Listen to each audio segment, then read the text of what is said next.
Imagine o momento em que o silêncio toma conta de um estúdio ao vivo. As câmeras continuam gravadas, mas ninguém ousa falar.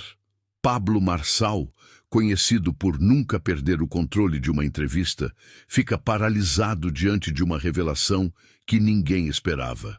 Do outro lado, Suzanne von Richthofen, a mulher cujo nome marcou para sempre a história criminosa brasileira, acabou de expor algo que mudaria completamente a percepção pública sobre o caso que chocou o país há mais de 2 décadas. O que ela revelou ao vivo? Por que o mesmo Pablo Marçal, habituado a situações mais intensas, ficou sem acontecimento? E mais importante, essa confissão mudará tudo o que achamos saber sobre um dos crimes mais brutais da história recente do Brasil.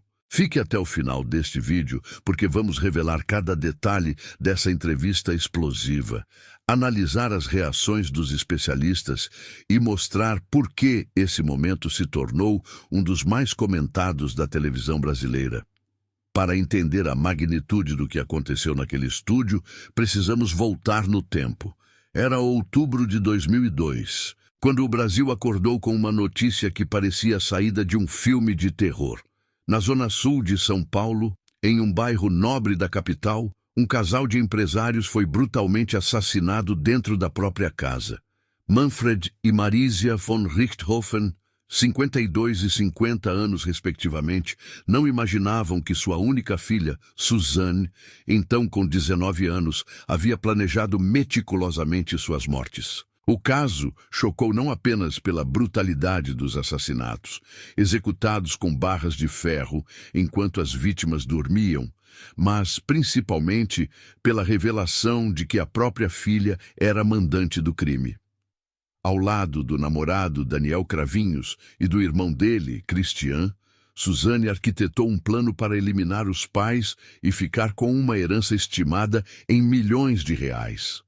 Durante anos, Suzanne von Richthofen se tornou sinônimo de frieza e crueldade. Sua imagem ficou eternizada nas capas de jornais e revistas, sempre retratada como a filha que traiu da forma mais horrível possível a confiança dos pais. Condenada a 39 anos de prisão, ela cumpriu parte da pena em regime fechado e desde 2015 está em regime semiaberto, podendo sair durante o dia para trabalhar e estudar. Mas o que muita gente não sabe é que ao longo desses mais de 20 anos, Suzanne passou por transformações profundas. Formou-se em direito na prisão, iniciou o mestrado, trabalhou como advogada e mantém um perfil discreto, evitando a mídia e tentando reconstruir sua vida longe dos holofotes que a perseguiram durante tanto tempo. Pablo Marçal não é estranho às polêmicas.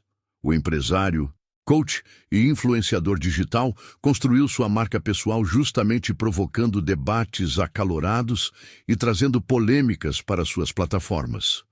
Com milhões de seguidores nas redes sociais e um podcast que frequentemente liderava as audiências, Marçal se especializou em entrevistas que misturam empreendedorismo, desenvolvimento pessoal e, ocasional, figuras que dividem a opinião pública. Quando surgiram os primeiros rumores de que Suzanne von Richthofen seria convidada para o programa de Marçal, a internet explodiu em opiniões divididas. De um lado, os críticos questionavam a ética de dar palco para alguém condenado por um crime tão hediondo. Isso é glamourizar um assassinato, diziam. Por outro lado, os defensores argumentavam sobre o direito de reabilitação e a importância de entender trajetórias de ressocialização. Os advogados de Suzanne inicialmente negaram o convite, conhecendo o histórico de Marçal em fazer perguntas diretas e por vezes desconfortáveis. A equipe jurídica temia que a exposição pudesse prejudicar o processo de reintegração social de seu cliente. Suzanne trabalha discretamente há anos, evitando qualquer tipo de exposição midiática que pudesse reacender o ódio público ou comprometer seus direitos legais. Mas algo mudou. Fontes próximas revelaram que a própria Suzane decidiu aceitar o convite, contrariando a orientação de seus advogados. Segundo essas fontes, ela teria dito: "Já se passou mais de 20 anos. As pessoas só conhecem a versão que foi contada na época, talvez seja a hora de falar." A notícia da confirmação da entrevista gerou números impressionantes antes mesmo de ir ao ar. O anúncio no Instagram de Pablo Marçal alcançou mais de 15 milhões de visualizações em menos de 24 horas. O tema Suzane ficou entre os assuntos mais comentados do Twitter por 3 dias consecutivos. Especialistas em comunicação já previam que seria uma das entrevistas mais assistidas do ano. O dia da gravação foi cercado de segurança máxima, diferente do padrão de outros programas de Marçal, gravados em seu escritório ou em locações casuais. Desta vez, optou-se por um estúdio profissional com placa controlada. Apenas 30 pessoas foram autorizadas a assistir presencialmente, todas passando por um processo rigoroso de seleção e concordando em não fazer perguntas ou interrupções. Quando Suzane entrou no estúdio, o contraste com as imagens que a maioria dos brasileiros guardava na memória era chocante. Um jovem de 19 anos, de rosto infantil e expressão vazia, que aparecia nos jornais em 2002, havia se transformado em uma mulher de 42 anos, com postura séria, mas serena. Vestindo um blazer discreto e com o cabelo preso, ela atendeu Marçal com um aperto de mão firme e se sentou na poltrona indicada. As primeiras perguntas seguiram um roteiro esperado. Marçal questionou sobre a rotina atual, os estudos em direito, o trabalho como advogado. Suzane respondeu de forma objetiva, quase técnica, mantendo uma compostura que claramente havia treinado para a ocasião. "Acordo às 5h30, vou para o escritório atendendo meus clientes, estudo para o mestrado e volto para casa à noite", explicou quando questionado sobre seu dia a dia. A audiência ao vivo batia recordes. Mais de 2 milhões de pessoas assistiram simultaneamente pelo YouTube, Instagram e outras plataformas onde o programa era transmitido.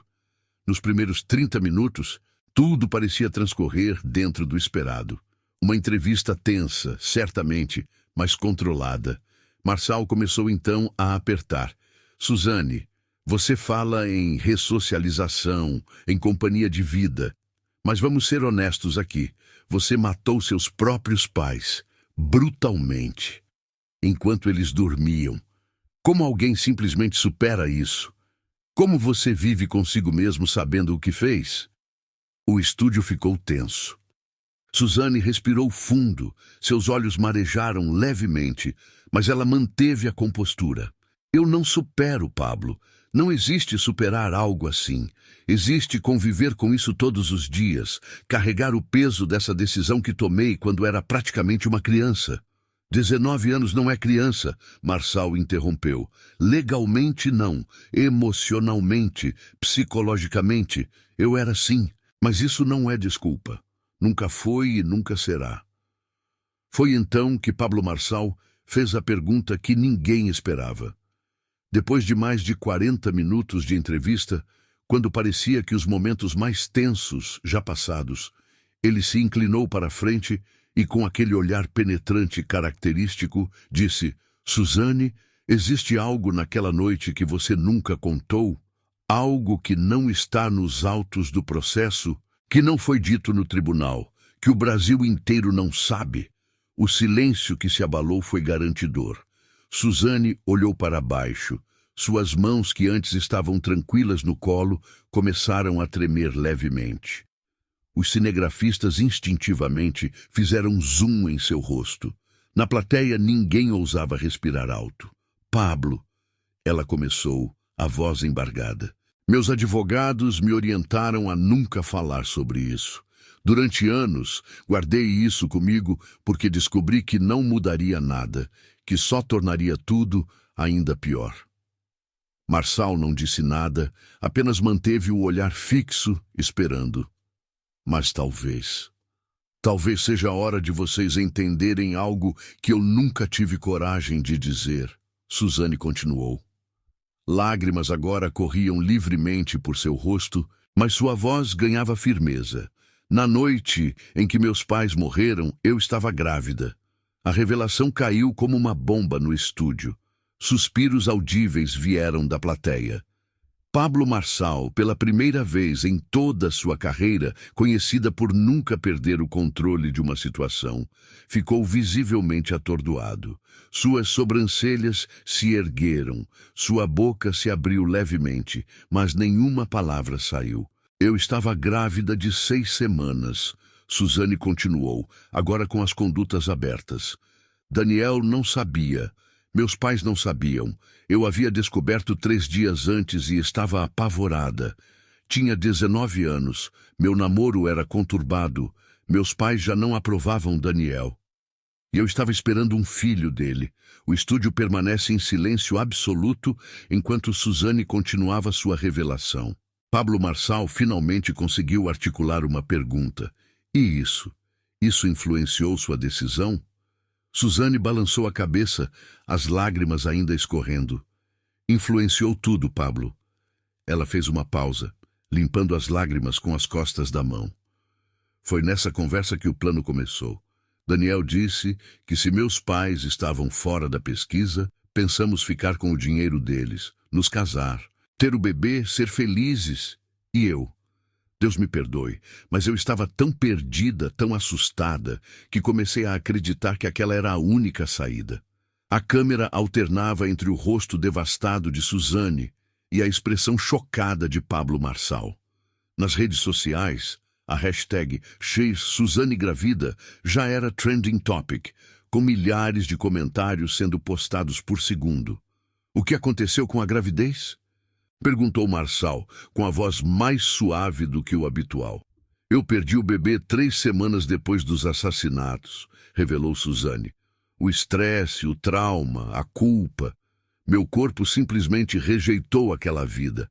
E sabe o que é pior? Eu senti problema. Porque como eu poderia ser mãe depois do que havia feito? Como aquela criança inocente poderia ter nascido da filha que matou as próprias avós? A confissão contínua fluindo. Suzane explicou que nunca houve revelação de gravidez porque temia que isso fosse interpretado como uma tentativa de ganhar simpatia, de usar uma maternidade frustrada como atenuante para um crime hediondo. As pessoas já me odiavam o suficiente. Se eu dissesse que estava grávida, diriam que era mentira, manipulação, mais uma prova da minha psicopatia. Mas, enquanto a entrevista continuava, o Brasil parava para assistir. Em bares, casas, escritórios, o país inteiro estava grudado nas telas. Especialistas em direito criminal, psicólogos forenses e comentaristas de televisão foram convocados às pressas para programas de notícias para analisar a revelação bombástica. Uma doutora Mariana Carvalho, psicóloga forense que acompanhou o caso na época do julgamento, foi entrevistada ao vivo por um canal de notícias. Se isso é verdade, e eu enfatizo o se, porque precisamos verificar essa informação, muda completamente a dinâmica psicológica do crime, ela explicou. Uma jovem de 19 anos, grávida, em um relacionamento abusivo, com pais rígidos. Isso cria uma tempestade perfeita de pressão psicológica. Não justifica o crime de forma alguma, mas nos ajuda a entender o estado mental dela naquele momento. Nas redes sociais, o fato foi dividido. Alguns internautas expressaram empatia, dizendo que finalmente compreenderam melhor o contexto que levou aos assassinatos. Ela era uma criança apavorada que tomou a decisão pior possível, escreveu uma usuária. Outros permaneciam inflexíveis. Estar grávida não é desculpa para matar ninguém, muito menos seus próprios pais. Isso é manipulação emocional pura. Promotores que atuaram no caso original foram procurados pela imprensa. Roberto Ferreira, promotor de justiça aposentado, que foi um dos responsáveis pela acusação, declarou: essa informação, se verdadeira, deveria ter sido revelada durante o processo. A polêmica sobre a veracidade da revelação não demorou a surgir.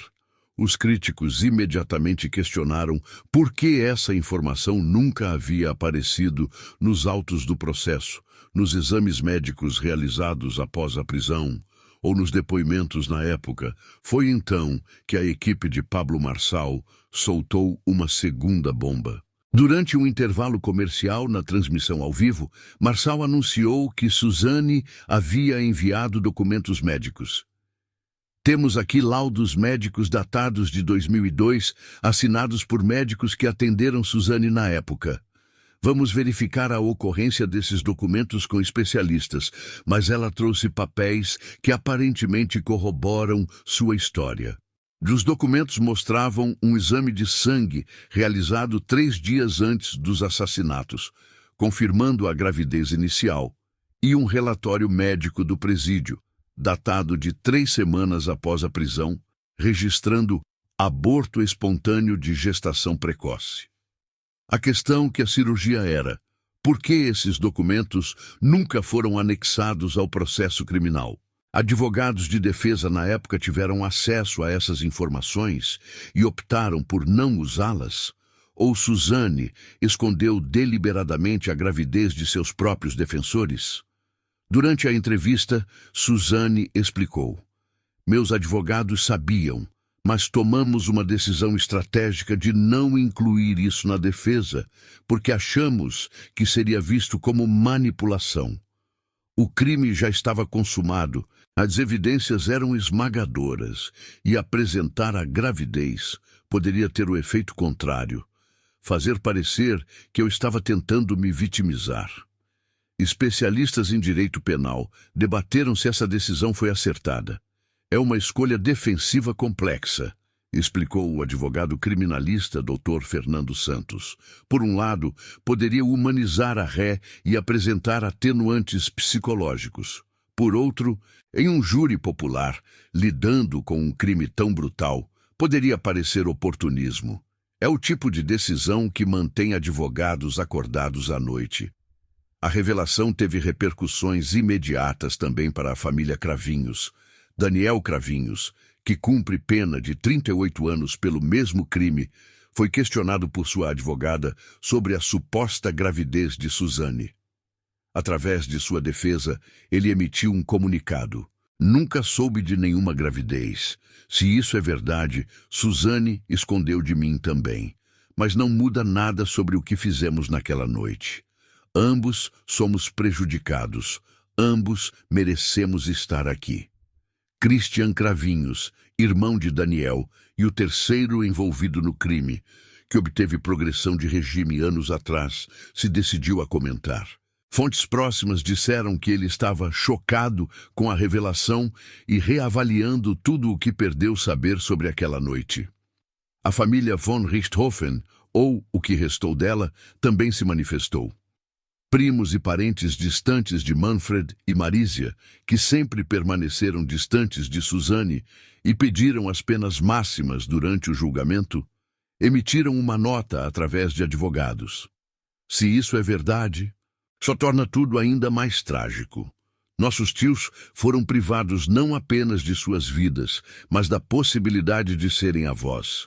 Isso não muda nossa posição sobre a gravidade do crime, mas acrescenta outra camada de perda irreparável à nossa família.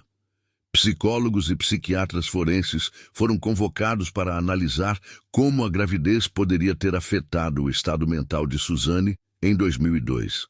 A doutora Patrícia Almeida, especialista em psicologia criminal, ofereceu uma perspectiva específica em entrevista exclusiva. Quando olhamos para o cérebro de um adolescente de 19 anos, sabemos que o córtex pré-frontal, responsável pela tomada de decisões, controle de impulsos e avaliação de consequências, ainda não está completamente desenvolvido. Adicione a isso os hormônios de uma gravidez precoce, o medo de ser destruído familiar, um relacionamento potencialmente abusivo, e temos uma receita para decisões catastróficas. No entanto, ela foi rápida em adicionar: isso não é de forma alguma uma justificativa. Milhões de jovens enfrentam gravidezes não planejadas, famílias justas e relacionamentos difíceis sem recorrer a assassinatos. Mas nos ajuda a entender o quebra-cabeça psicológico de como alguém chega a esse ponto. Suzane não era uma psicopata fria e calculista, como foi retratada. Era uma jovem em pânico que tomou a decisão mais terrível possível. Miguel Andrade, psiquiatra forense que examinou Suzane na época do julgamento, foi procurado para comentar. Eu conduzi avaliações psicológicas extensas nela em 2002 e 2003. Não detectei psicopatia ou transtornos graves de personalidade. O que vi foi uma jovem profundamente perturbada, submissa, com baixa autoestima e claramente sob influência coercitiva. Se eu informar sobre a gravidez na época, teria ajustado minha avaliação para incluir os fatores hormonais e o pânico gestacional. De volta ao estúdio, Pablo Marçal havia recuperado sua compostura, mas claramente ainda processava uma revelação. Suzane, ele perguntou, por que agora? Por que depois de mais de 20 anos você decide revelar isso? Suzane enxugou mais lágrimas e respondeu com voz firme. Porque tenho uma filha agora, não do Daniel. Eu me casei anos depois, na prisão, com alguém que conheci através de correspondências. Temos uma menina de 5 anos, e quando olho para ela, quando penso em tudo que meus pais não puderam viver para ver, percebi que o silêncio não me protege mais. Ele só perpetua a versão incompleta de uma história já terrível. Essa revelação de que Suzane foi mãe apaixonada em outra onda de choque. Embora fosse de conhecimento público que ela havia se casado na prisão, a existência de uma filha não foi divulgada publicamente. Como você concilia ser mãe com o que fez com seus próprios pais? Perguntou Marçal. Todos os dias são uma luta, Suzane admitiu. Quando minha filha me pergunta sobre as avós dela, sobre minha família, eu tenho que encontrar palavras para explicar o inexplicável. Ela sabe que a mamãe cometeu erros muito graves quando era jovem. Um dia, quando ela for mais velha, terá que saber a verdade completa. E nesse dia, ela terá que decidir se ainda me quer como mãe. A conversa se aprofundou em temas de redenção, perdão e segunda chance. Marçal, conhecido por suas visões sobre crescimento pessoal e transformação, parecia genuinamente conflituado entre sua filosofia de que as pessoas podem mudar e a gravidade do crime cometido por sua entrevistada. Após a entrevista ao ar, especialistas em direito começaram a debater se a revelação poderia ter algum impacto legal no caso já julgado e transitado em julgado. A resposta unânime era não, mas com nuances importantes. O caso está encerrado juridicamente, explicou a advogada criminalista doutora Juliana Rodrigues. Suzane foi julgada, condenada e está cumprindo sua pena em regime semiaberto. Não há como reverter ou modificar a sentença com base nessa nova informação. O que isso pode fazer é influenciar decisões futuras sobre progressão de regime, livramento condicional e reinserção social total. No entanto, surgiu um debate sobre ética profissional. Se os advogados de defesa na época sabiam da gravidez e optaram estrategicamente por não apresentá-la, estavam dentro de seus direitos. Ou tinha a obrigação ética de apresentar todas as informações atenuantes ao júri? O Conselho Federal da OAB foi chamado a se manifestar, mas declarou que, sem acesso completo aos autos e às estratégias de defesa da época, seria inapropriado fazer julgamentos sobre decisões tomadas há mais de 20 anos por colegas de profissão. O caso Richthofen sempre foi emblemático na história criminal brasileira, mas essa nova revelação adicionou camadas de complexidade à narrativa.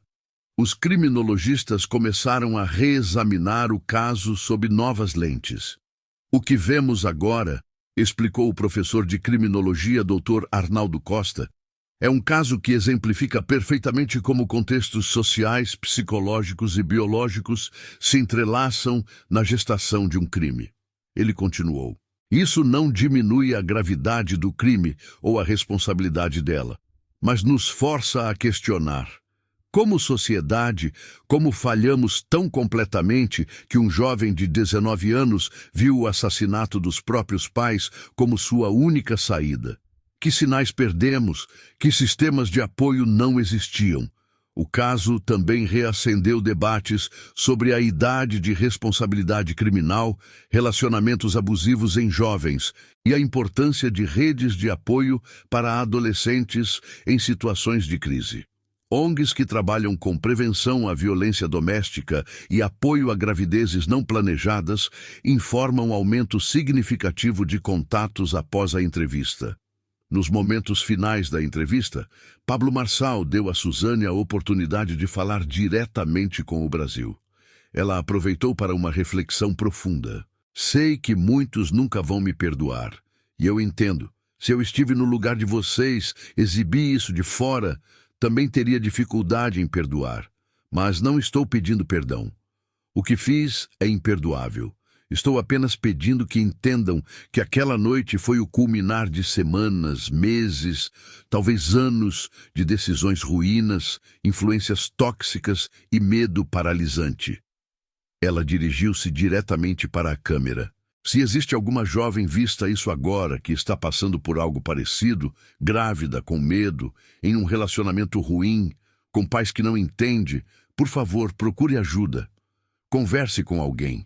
Vá a um posto de saúde, fale com um professor, ligue para serviços de apoio. Existem saídas, sempre existem saídas.